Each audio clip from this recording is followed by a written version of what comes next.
Hello everyone. आज मैं आप लोगों को क्लास 10th का जो आपके पास चैप्टर नंबर 9 है ना, एप्लीकेशंस ऑफ ट्रिग्नोमेट्री, तो इसका मैं आज आपको एक केस स्टडी का क्वेश्चन कराने वाली हूँ। जैसा कि आप लोग जानते ही हैं, एग्जाम में अब केस स्टडी आएगी और पैटर्न भी चेंज हो गया है इस बार से, क्योंकि लास्ट टाइम तक आपके पास वो MCQ फॉर्म में आती थी, है ना। अब आपके पास वो डायरेक्ट क्वेश्चंस आएंगे, सब्जेक्टिव टाइप क्वेश्चंस। 3 क्वेश्चंस आएंगे, चॉइस मिलेगी और आपको वो क्वेश्चंस को सॉल्व करना है इस बार केस स्टडी में। तो जितने ज़्यादा चैप्टर्स की केस स्टडी कर लोगे और जितनी ज़्यादा कर लोगे उतना अच्छा है ना। तो केस स्टडी को स्टार्ट कराने से पहले ना, मैं एक और इंटरेस्टिंग चीज़ आप लोगों को बताना चाहती हूँ, जिससे आपको बहुत ज़्यादा बेनिफिट होने वाला है। अब वो चीज़ है क्या? देखो, सबसे पहली बात तो जो ये मैंने केस स्टडी लिया, ये कौन सी बुक से लिया है वो आपको पता होनी चाहिए। तो ओसवाल गुरुकुल के हमारे पास यहाँ पर एक 36 सैम्पल पेपर की जो क्वेश्चन पेपर्स होते हैं ना, उसकी एक बुक है। ये स्पेशली क्लास 10th के लिए। इसमें आपको सारे सब्जेक्ट्स मिलेंगे, English, Hindi, math, science, SST, all subjects मिलेंगे। तो टोटल ऑल सब्जेक्ट्स के आपको इसमें 36 सैम्पल पेपर्स मिलने हैं, जिनको आप सॉल्व कर सकते हैं और अपनी प्रिपरेशन को और अच्छा कर सकते हैं। एक बार जल्दी से पहले इसको देखते हैं, फिर जो मैं आपको एक इंटरेस्टिंग चीज़ बताने वाली हूँ, जैसे कि मैंने अभी आपको बोला, जिससे आपको बहुत बेनिफिट होने वाला है, फिर उसके बारे में बात करेंगे, ठीक है। तो देखो, इसमें है क्या आपके पास यहाँ पर, अगर मैं आपको इसका कंटेंट यहाँ पर दिखा दूँ, तो ये इंग्लिश, हिंदी, मैथ, साइंस, ये सब दे रखा है। जो CBSE ने सैम्पल पेपर इशू किया है ना, वो भी आपको इसमें मिल जाएगा, फुल्ली सॉल्व्ड मिलने वाला है। ये जो फर्स्ट सैम्पल पेपर है सब में ये CBSE के, बाकी के कुछ सैम्पल पेपर आपको सॉल्व्ड मिल गए और एक एक हर सब्जेक्ट में आपको अनसॉल्व्ड मिलेगा, ताकि आपकी प्रिपरेशन अच्छे से हो जाए, ठीक है। ऑल सब्जेक्ट से देख लो, इंग्लिश हो गया, मैथ्स हो गया, हिंदी, साइंस, SST सब है, ये सारी चीज़ें पेपर। उसके साथ साथ आपको यहाँ पर ब्लूप्रिंट भी दे रखा है हर सब्जेक्ट का, कि कौन से सब्जेक्ट में कौन से चैप्टर से कितने मार्क्स तक का क्वेश्चन आएगा। क्योंकि कई बार होता है कोई चैप्टर हम स्किप करने की सोचते हैं, पर ये नहीं पता होता उसकी वेटेज क्या है। तो जैसे ये इंग्लिश है, अगर मैं आपको मैथ्स दिखाऊंगी यहाँ पर, तो देखिए चैप्टर वाइज भी आपको इस बुक में बता रखा है कि 1 मार्क के कितने क्वेश्चंस आएंगे, 2 के, 3 के, 4 के, 5 के, सब चीज़ आपको यहाँ पर बता रखी है। तो ये भी काफ़ी अच्छी चीज़ है इसके अंदर। इसकी जो बाय लिंक है ना, वो मैं आपको नीचे दूंगी डिस्क्रिप्शन में, तो आप वहाँ से ज़रूर देख लीजिएगा। एक बुक काफ़ी अच्छी बुक है ये। अब बात आती है कि क्या है वो इंटरेस्टिंग चीज़, वो आपको इसी बुक में मिलने वाली है। और वो क्या, जैसे कि आप यहाँ पर देख रहे हो oswald.io, आपको एक ये दिख रहा है।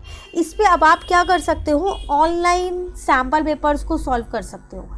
तो ये बहुत अच्छी चीज़ है, इससे आपकी प्रैक्टिस और अच्छी हो जाएगी कि आप वहाँ पर सॉल्व कर दो। अब बात आती है सॉल्व करने के बाद पता कैसे चलेगा कि सही सॉल्व किया या गलत। तो इस पर आपको इसका रिजल्ट भी मिलेगा, आपकी प्रोफाइल पे मिल जाएगा, साथ साथ आपकी जो ईमेल आईडी होगी ना, उस पर आपको उसका रिजल्ट भी मिल जाएगा, जो पेपर आप सॉल्व करोगे। करना क्या है, इस बुक में आपके पास यहाँ पर एक QR कोड मिलेगा आपको, ठीक है। वो आपको क्या करना है, स्कैन करना है और लॉगिन करना है, अपनी प्रोफाइल बनानी है वहाँ पर, और उसके बाद वहाँ पर आपको वो पेपर देना है, ऑनलाइन पेपर। एक तरीके से आपकी क्या हो रही है, ये प्रैक्टिस हो रही है।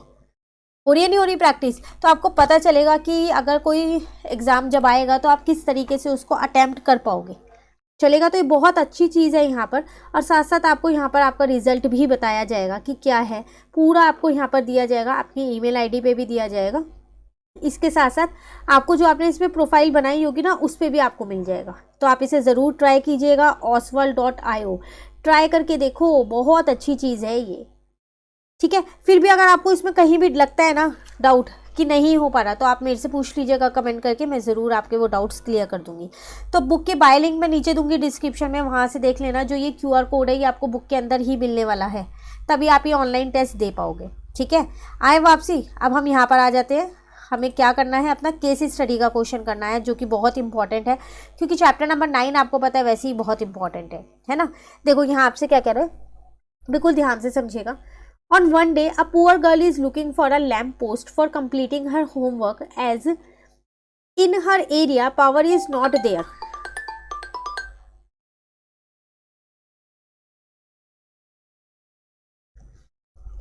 And she finds the same at some distance away from her home. After completing the homework, she is walking away from the base of the lamp post at a speed of 1.2 meter per second. The lamp post, ये post है यहाँ पर, ठीक है, is 3.6 meter above the ground and height of the girl is 90 centimeter. See figure. देखो है क्या, यहाँ पर एक दिन ना एक लड़की लैम्प पोस्ट ढूंढ रही थी। क्यों ढूंढ रही थी, क्योंकि ना उसको अपना होमवर्क करना था और उसके घर पे जो है ना, वहाँ पर उसके एरिया में जो है वहाँ लाइट नहीं आ रही थी। तो उसने देखा कुछ डिस्टेंस पे उसको वो लैम्प पोस्ट मिल गया, ठीक है। तो जैसे ही उसने अपना होमवर्क कंप्लीट करा तो वो जाने लग गई वापस। तो वही चीज़ आपको यहाँ बता रखी है तो वो कितनी स्पीड से गई, 1.2 मीटर पर सेकेंड की स्पीड से वो गई। जो लैम्प पोस्ट है ये आपको दे रखा है 3.6 मीटर, इसकी हाइट दे रखी है। और जो गर्ल की हाइट है वो सेंटीमीटर में दे रखी है, 90 सेंटीमीटर। अब इसी से रिलेटेड आपसे वो कुछ क्वेश्चंस पूछ रहा है। वो क्या पूछ रहा है, फर्स्ट केस में आपसे कह रहा है the distance of the girl from the base of the lamp post after 4 second. कह रहा है डिस्टेंस बताओ गर्ल का लैम्प पोस्ट के बेस से बताना है 4 सेकेंड के बाद। तो मतलब इसका मतलब मैं ये कह सकती हूँ कि फर्स्ट पार्ट में तो मुझे सीधा सीधा बी डी फाइंड करना है, क्योंकि इतना ही तो डिस्टेंस है।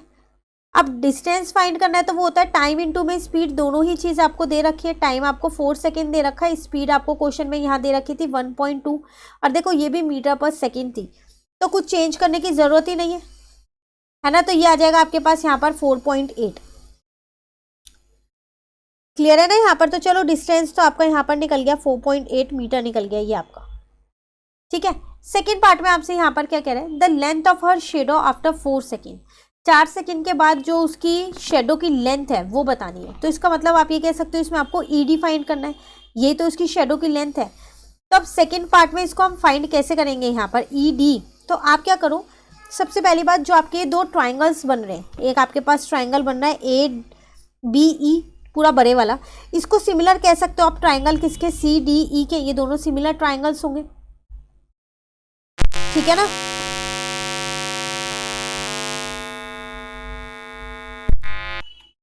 तो अगर आप इसमें सिमिलरिटी वाला क्राइटेरिया लगाओ तो बहुत इजीली आप इन्हें सिमिलर प्रूफ कर पाओगे। अब जब ये दोनों सिमिलर ट्राइंगल्स है तो इनके साइड की रेशियोज मैं लिख सकती हूँ कि जो बी ई है वो अपॉन में हो जाएगा किसके, डी ई के, ठीक है। और जो ए बी है वो किसके अपॉन में हो जाएगा, आपके पास सी डी के। अब जो बी ई है वो दो पार्ट्स में बटा है। देखो बी डी मैंने अभी फाइंड किया यहाँ 4.8, ये मुझे नहीं पता, इसको मैं एक्स मान लेती हूँ। तो ये आ जाएगा 4.8 प्लस का एक्स। डी ई वो तो मेरे पास एक्स ही है। ए बी की अगर मैं यहाँ पर बात करूँ तो वो मेरे पास 3.6 है। और अगर मैं सी डी की बात करूँ तो वो 90 सेंटीमीटर है, लेकिन ये सारी यूनिट्स मेरे को मीटर में दे रखी हैं। तो इसको चेंज कर लेती हूँ, तो 90 अपॉन में 100 कर दूंगी, तो ये आ जाएगा मेरे पास 0.9 मीटर। तो यहाँ आ गया 0.9, ठीक है। अब क्या करते हैं, क्रॉस मल्टीप्लाई कर देते हैं, 4.8 प्लस एक्स, यहाँ पर ऐसा करते हैं पॉइंट से पहले पॉइंट को काट दिया तो 36/9 बचा। एक बार इस स्टेप को दोबारा लिख देते हैं, तो 36/9। अब इससे इसको काट दिया तो 4 आ गया, तो यहाँ आ जाएगा 4.8 प्लस का एक्स। इस एक्स को उधर ले जाती हूँ तो 4x हो जाएगा। तो ये हो गया मेरे पास 4.8 इज इक्वल्स टू में 3x। यहाँ से क्या करती हूँ मैं, x की वैल्यू निकाल लेती हूँ, तो वो आ जाएगी 4.8 अपॉन में 3। यहाँ से पॉइंट हटा के 0 आ गया, इसको इससे कट कर देते हैं, दोनों 3 की टेबल से जा रहे हैं यहाँ पर, तो यहाँ पर आ जाएगा 16। तो x आ जाएगा मेरे पास 1.6।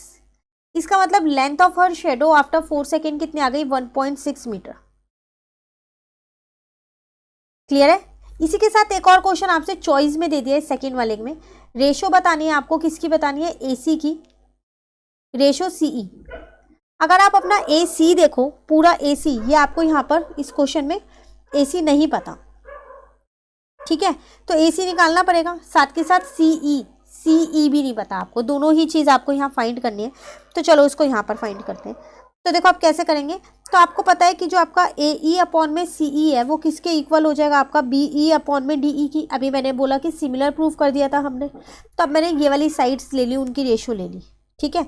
AE अगर मैं यहाँ पर पूरा देखूँ तो वो कैसे निकलेगा मेरा, ये मेरा 4.8 निकल गया था यहाँ पर, ये मेरा 1.6 निकला था, इतना मैंने फाइंड कर दिया था। यहाँ पर CD मेरे पास 0.9 है, ठीक है, और ये मेरे पास कितना है, 3.6 है, ठीक है। अब देखो मेरे को AE नहीं पता, ये B है, ना ही CE पता, लेकिन इसके साथ एक और साइड में लिख सकती हूँ ना, मेरे दो ट्राइंगल्स मैंने कौन कौन से सिमिलर किए थे, वो क्या था, ABE, और उसको सिमिलर किया था अपने CDE के, ठीक है।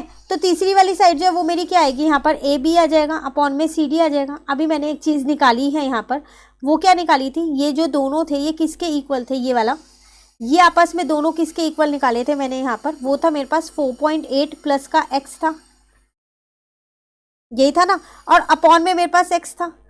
तो x की वैल्यू तो मैंने यहाँ पर फाइंड कर दी ना, तो वो मेरी कितनी आ गई, 1.6। तो मैंने यहाँ भी लिख दिया और यहाँ पर भी लिख दिया, तो ये मेरे पास कितना आ जाएगा यहाँ पर 6.4 अपॉन में 1.6, पॉइंट से पॉइंट हटा गया, ये मेरे पास 4 आ गया। इसका मतलब मैं ये कह सकती हूँ कि AE अपॉन में CE जो है वो किसके बराबर आ जाएगा, मेरा 4 के। तो AE कितना आ जाएगा मेरे पास, 4 CE। अब ए ई दो पार्ट्स में बटा हुआ है, एक ए सी में बटा है, एक सी ई में बटा है, इज इक्वल्स टू में 4 सी ई। अब ये वाला सी ई उधर जाएगा तो 3 सी ई आ जाएगा।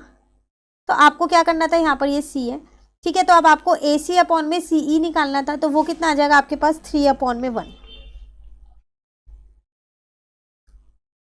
क्लियर है? मैंने कुछ भी नहीं किया, इस B E upon D E की जगह ना उसकी वैल्यू रख दी है, क्योंकि ये मुझे पता थी ए ई अपॉन सी ई की वैल्यू नहीं पता थी, ठीक है, तो ये वैल्यू मैंने यहाँ पुट कर दी। इसको मैंने कहीं यूज नहीं किया, सिर्फ समझाने के लिए लिखा है इसको इस वाले पार्ट में। क्लियर हो गया सेकंड? चलिए थर्ड वाला पार्ट देखते हैं हम। इसमें आपसे क्या कह रहे हैं, sides of two similar triangle are in the ratio 9:16। दो सिमिलर ट्राइंगल की आपको क्या दे रखी है, साइड्स का रेशियो दे रखा है 9:16 है। आपको उनके एरिया की रेशियो निकालनी है। तो देखो आपको पता है कि जो एरिया की रेशियो होती है, यहाँ पर मैं लिख देती हूँ, यहाँ पर ratio of the area of two similar triangle जो है वो किसके इक्वल होती है, हमेशा ratio of the area of square of their corresponding sides.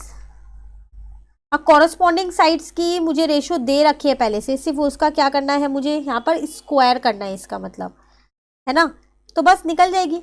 तो वो दे रखी है 9:16, तो 9 अपॉन में 16 इसका होल स्क्वायर, तो कितना आ जाएगा मेरे पास 81 अपॉन में 256। तो ये आपको याद रखना है कि जो सिमिलर ट्राइंगल्स होते हैं ना, उनकी जो एरिया की रेशियो होती है वो हमेशा क्या होती है, उसका वो किसके बराबर होती है, हमेशा स्क्वायर होता है किसका, उनकी जो साइड्स की रेशियो होती है उनके स्क्वायर के बराबर होती है। क्लियर है? तो ये एक छोटा सा क्वेश्चन था वैसे देखा जाए तो चैप्टर नंबर 9 का, पर जब केस स्टडी आती है ना तो कई बार हमारे को कंफ्यूजन हो जाती है कि एग्जैक्टली करना क्या है, कुछ समझ में नहीं आ रहा। तो देखो कितने आसान आसान से पार्ट्स आपको यहाँ पर दे रखे थे। इसमें आपको ये सॉरी कंसेप्ट पता होना चाहिए कि सिमिलर ट्राइंगल का क्या कंसेप्ट है। बात करें अगर हम ऊपर वाले क्वेश्चंस की, तो उसमें रेशियो निकालनी थी, लेंथ निकालनी थी और डिस्टेंस निकालना था, वो तो बहुत ही इजी था तीनों। फिर भी अगर आपको कहीं डाउट लगता है तो आप कमेंट करके इसमें पूछ लीजिएगा। और चैप्टर्स की भी हमने केस स्टडी कर रखी है, सबकी वीडियोस चैनल पे अपलोड है और सबकी प्लेलिस्ट भी बनी हुई है, आप वहाँ से सारे चैप्टर्स की केस स्टडी कर सकते हैं। ठीक है, किसी में भी डाउट हो कमेंट करके पूछ लेना। और अगर वीडियो अच्छी लगी तो लाइक ज़रूर कीजिएगा, और अगर अभी तक आपने चैनल को नहीं सब्सक्राइब कर रखा है तो आप चैनल को भी सब्सक्राइब कर लीजिएगा। Thank you.